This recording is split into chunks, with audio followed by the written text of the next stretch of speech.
नमस्कार। शराब घोटाला। पिछले 2 साल से यह शब्द आपने कई बार सुना होगा। 2 साल से बीजेपी की सारी एजेंसीज कई रेड मार चुकी हैं, कई लोगों को गिरफ्तार कर चुकी हैं, लेकिन अभी तक एक भी पैसे का हेरफेर कहीं नहीं मिला। कहीं से एक भी पैसा नहीं मिला। अगर भ्रष्टाचार वाकई हुआ है तो इतने करोड़ों रुपए गए कहां? क्या सारा पैसा हवा में गायब हो गया? सच्चाई यह है कि किसी तरह का कोई भ्रष्टाचार हुआ ही नहीं। अगर होता तो पैसा भी मिलता। ऐसे फर्जी केस में आम आदमी पार्टी के कई नेताओं को इन्होंने अभी तक जेल में रखा हुआ है। किसी के भी खिलाफ कोई सबूत नहीं है, कुछ साबित नहीं हो रहा, खुलेआम गुंडागर्दी चल रही है। किसी को भी पकड़ के जेल में डाल दो। अब बीजेपी मुझे गिरफ्तार करना चाहती है। मेरी सबसे बड़ी संपत्ति, मेरी सबसे बड़ी ताकत मेरी ईमानदारी है।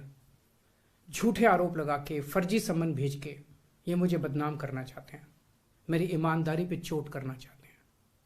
इन्होंने मुझे सम्मन भेजे हैं। मेरे वकीलों ने मुझे बताया कि ये सम्मन गैर कानूनी है। क्यों गैर कानूनी है?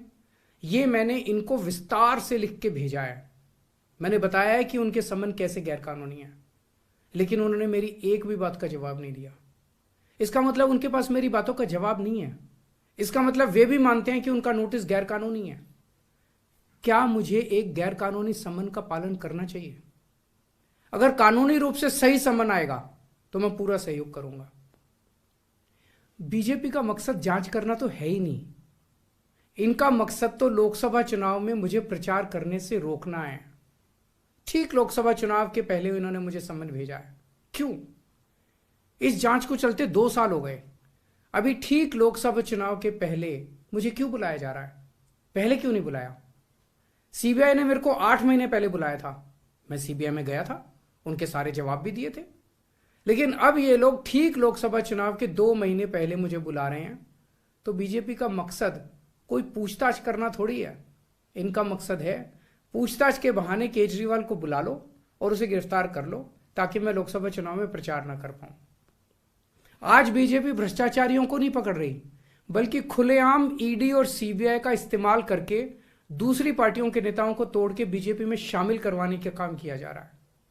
एक नहीं, दो नहीं, कितने उदाहरण हैं जहां किसी पार्टी के नेता के खिलाफ ईडी सीबीआई के मामले चल रहे थे या उन पे गंभीर आरोप लगे हुए थे।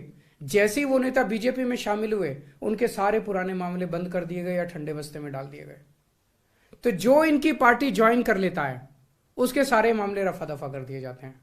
जो इनकी पार्टी में नहीं जाता वो जेल जाता है।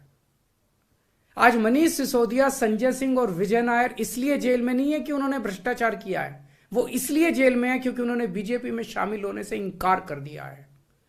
आज हम बीजेपी का मुकाबला क्यों कर पा रहे हैं? क्योंकि हमने कोई भ्रष्टाचार नहीं किया।